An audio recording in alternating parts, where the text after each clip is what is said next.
Hi guys, शुरू करते हैं हम अपने आज की स्टोरी बेदर्द पिया जीएल स्टोरी कशिश के साथ। लाइक कमेंट एंड सब्सक्राइब करना मत भूलना।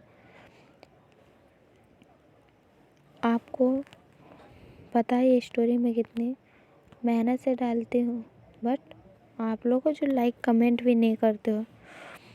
जो खुशी नहीं बोली तो रितिका आगे कुछ कहने वाली थी कि तभी खुशी धीरे से बोली, प्लीज़ प्लीज़ चुप रहिए कुछ देर, प्लीज़ मुझे खुद से अलग मत कीजिए।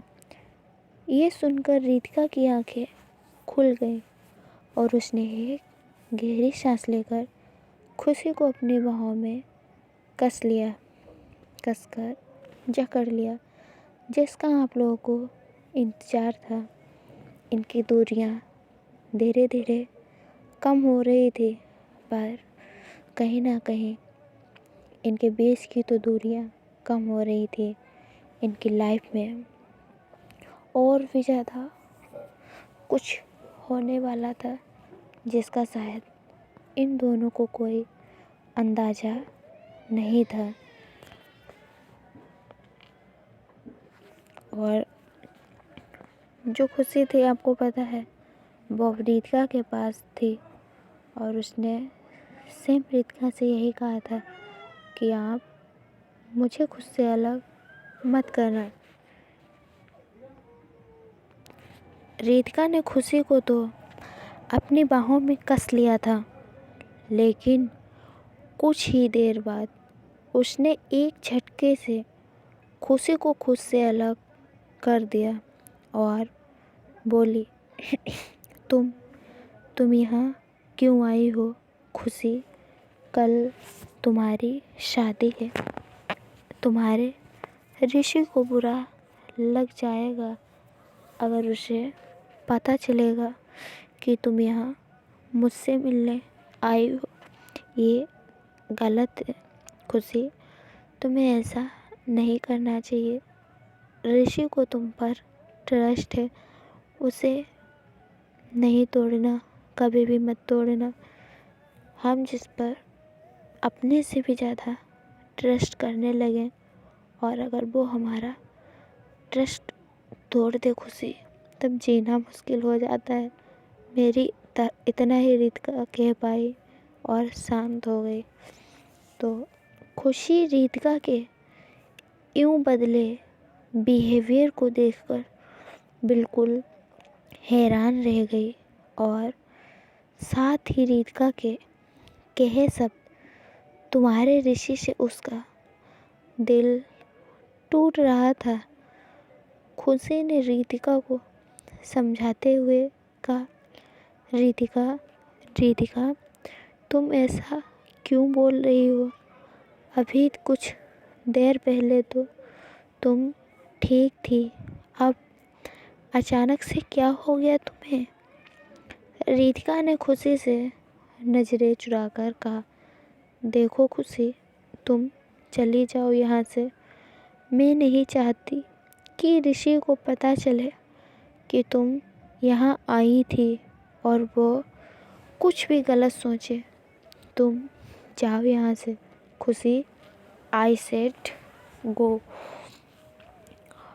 खुशी का दिमाग रितिका की बात सुनकर सुन्न हो गया, बिल्कुल ब्लॉक। उसने रितिका के कंधे को धक्का देकर उसे दूर धकेल कर खड़ी हो गई और बोली, मैंने तुम्हारे बारे में जो सोचा था वो बिल्कुल सही था। तुम कभी वो थी ही नहीं जो मुझे बताया गया है। तुम एक बड़े बाप की बिगड़ी हुई औलाद हो, जो अपने फ़ायदे के लिए कुछ भी कर सकती है या करवा सकती है। किसी की भी ज़िंदगी के साथ खेल सकती है और फिर उसे किसी और को सौंप दिया जाता है। रितिका भी खड़ी हो चुकी थी। उसने खुशी की बाजू को पकड़ कर कहा, और तुम अपने बारे में कुछ क्यों नहीं सोचती? तुमने क्या किया? और तुम अपने बारे में कुछ क्यों नहीं सोचते? तुमने उस ऋषि के साथ, छी, सोचा तो मैंने भी नहीं था कि खुशी तुम ऐसी होगी। तुम्हारी चाची ने बिल्कुल सही कहा था। तुम्हारे बारे में मैं ही बेवकूफ़ थी जो यकीन उनकी बातों पर नहीं किया। बस यकीन किया तो अपने आप पर। खैर, कल से तो तुम ऋषि के साथ रहोगी। मैं तो घटिया हूँ ना, बिगड़ी हुई औलाद बड़े बाप की। तो कल अच्छे बाप की अच्छी औलाद के साथ रहना, जिसके साथ तुम उस होटल में। इतना कहकर वो चुप हो गई और कहा, इसलिए मुझसे छुटकारा मिल जाएगा तुम्हें, इसलिए तो तुम गई थी होटल में। अब तुम यहाँ से जा सकती हो खुशी। अगर तुम मेरी नज़रों के सामने रही तब पता नहीं मैं क्या कर दूँ। खुशी की आँखों से आंसुओं की धारा निकल रही थी।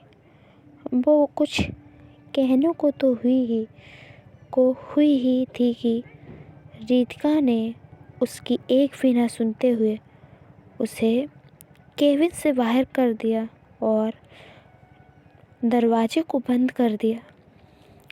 खुशी वहीं खड़ी रह गई। कुछ देर तक तो वो रोती रही, फिर अपने आंसुओं को पोंछकर वहाँ से धीरे धीरे चलती हुई बाहर आ गई। ऑफिस के जो लोग थे, सभी लोगों के चेहरे खुशी भर ही थे, लेकिन खुशी ने किसी को भी पलके उठाकर नहीं देखा। एक बार फिर उसकी ज़िंदगी में उसके अतीत ने वापसी कर ली थी। उसने स्वीकार कर लिया था कि उसका साथ देने वाला कोई नहीं है, इसलिए जो हो रहा है उसे होने देना है। जैसे वो पहले किया करती थी, सब अपनी किस्मत के भरोसे छोड़ देना। जो होगा अच्छा होगा या बुरा होगा। खुशी बाहर आ गई तो ऋषि दिखाई दिया, जो अपनी गाड़ी की टेक लगाए खड़ा स्माइल कर रहा था। खुशी ने ऋषि पर से नज़र हटाई और बड़े कदमों से आगे बढ़ गई। तभी ऋषि उसके ठीक पास आकर खड़ा हो गया, जिससे खुशी के कदम वहीं पर रुक गए। ऋषि ने अपने हाथ से खुशी को गाड़ी में चलने का इशारा किया। खुशी ने कुछ नहीं कहा, वो चुपचाप जाकर गाड़ी में बैठ गई। ऋषि भी आकर बैठ गया और खुशी को वहाँ से ले गया। बट कोई और भी था जो ये सब देख रहा था। आप लोगों को तो पता ही होगा, बताने की ज़रूरत नहीं, फिर भी बता देती हूँ। रितिका ये सब अपने केबिन से देख रही थी। उसकी मुट्ठियाँ कसी हुई थी। अभी जिस हाथ पर खुशी ने पट्टी उसके की थी हथेली में, उससे फिर से खून आने लगा था। उसने ये सब अपनी आंखों से देखा, लेकिन उसने कोई रिएक्ट नहीं किया और जाकर चुपचाप अपना काम करने लगी। ऋषि ने ड्राइव करते हुए कहा, खुशी, तुम बेवजह ही रितिका की इतनी परवाह करती हो। वो तो तुम्हारे बारे में सोचती तक नहीं है। अब देखो कैसे तुम्हें सबके सामने केबिन से बाहर फेंक दिया, जैसे तुम कोई कूड़ा कचरा हो। तुम्हारी कोई इज्जत ही नहीं है खुशी उसकी नज़रों में। उसने तुम्हारी एक नहीं सुनी, लेकिन तुम चिंता मत करना खुशी। मैं रितिका के जैसा बिल्कुल नहीं हूँ।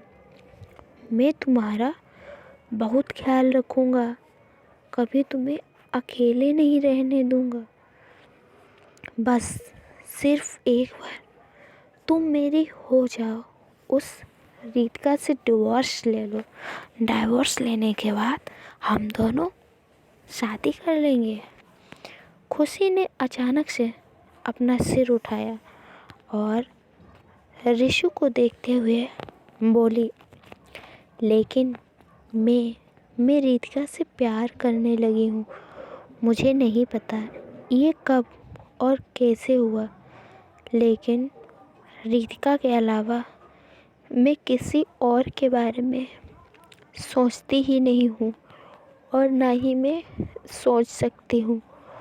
उसके चोट लगने से दर्द मुझे होता है, उसका मूड ख़राब होने से मेरा मूड भी ठीक नहीं रहता है। वो दुखी तो मैं भी दुखी, और वो खुश तो मैं भी खुश हो जाती हूँ।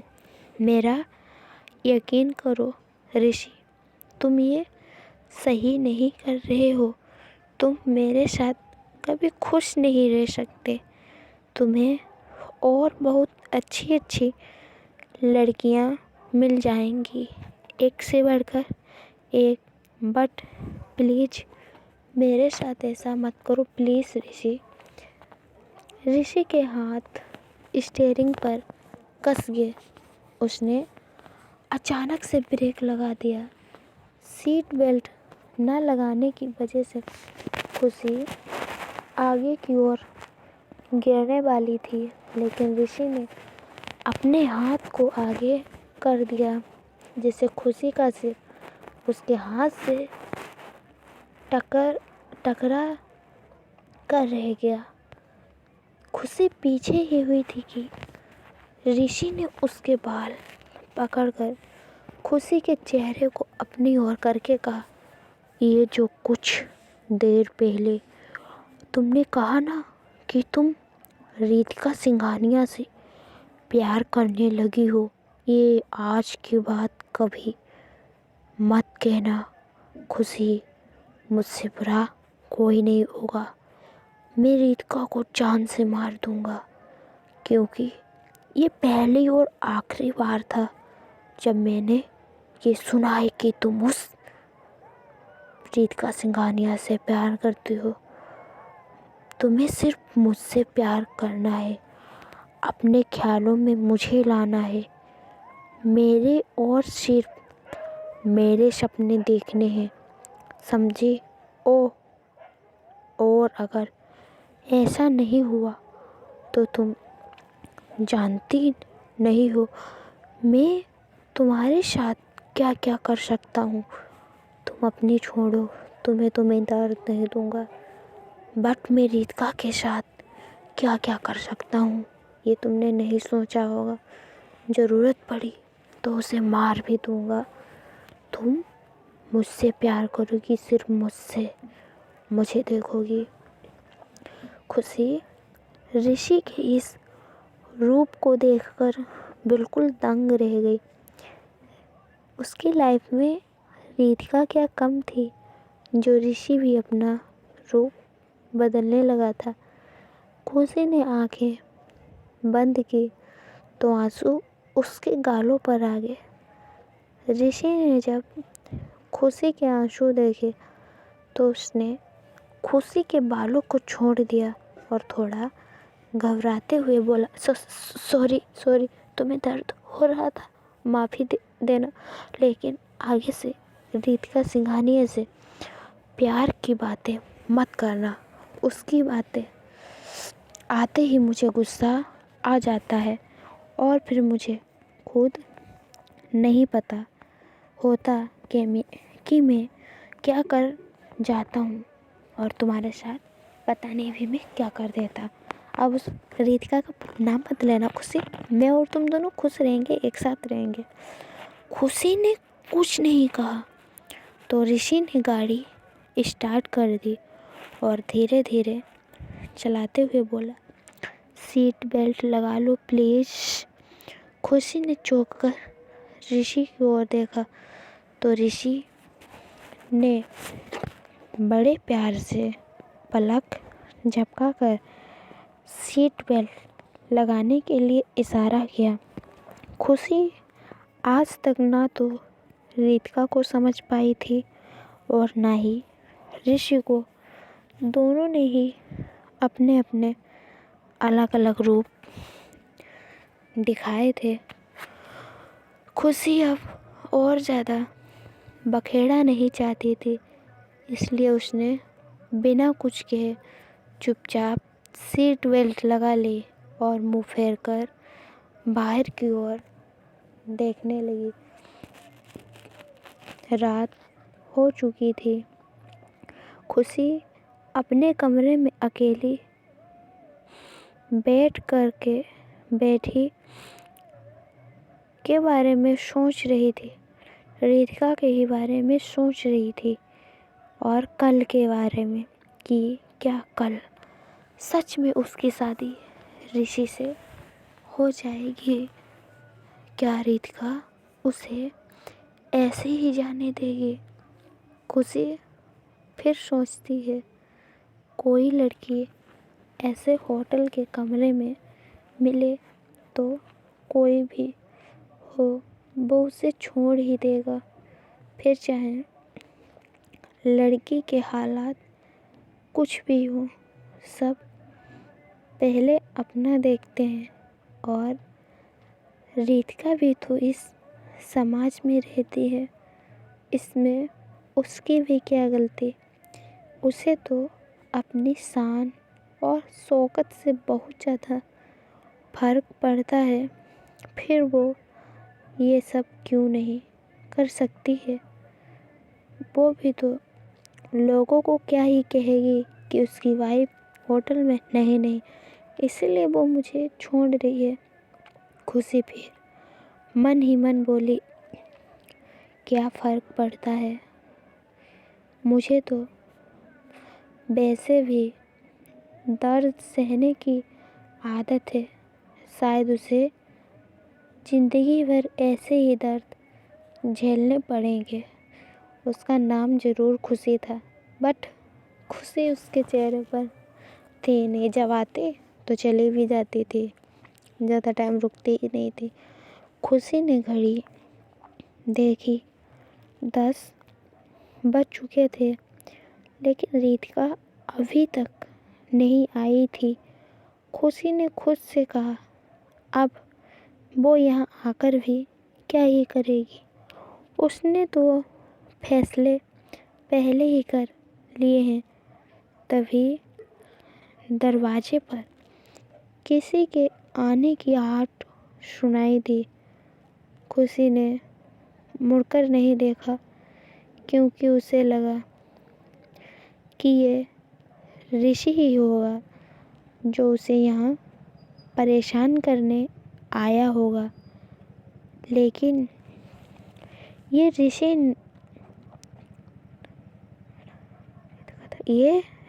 नहीं, रितिका थी। जब रितिका ने खुशी को जगे हुए देखा तो वो ठीक उसके पास आकर बोली, तुम सोई नहीं अभी तक? ओके बाय, मिलते हैं आपको नेक्स्ट पार्ट में। अगर कमेंट अच्छा है तब स्टोरी डेली आएगी, वरना 2 डेज स्किप कर 2 दिन के बाद मिलेगी, रेगुलर नहीं मिलेगी।